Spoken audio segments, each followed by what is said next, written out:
What does it take to turn a dream into reality? Meet VK Pandyan, whose journey began as a sprinter, fueled by dreams of becoming an athlete. Lack of facilities made his athletic dreams seem distant. Life led him down a different path, and with immense hard work, he became an IAS officer. Yet, he never forgot his athletic aspirations. Alongside his wife, Sujata R. Karthikeyan, an Odia IAS officer, they embraced a new chapter in Odisha's history.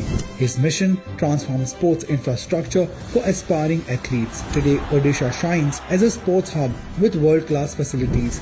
His impact extends beyond sports, driving education and healthcare projects forward. A steadfast advocate for the people, he ensures their grievances are promptly addressed. Truly dedicated to Odisha and its people, his day starts at 4 a.m., devoting time to the state's development. During challenging times, he assessed hospital preparedness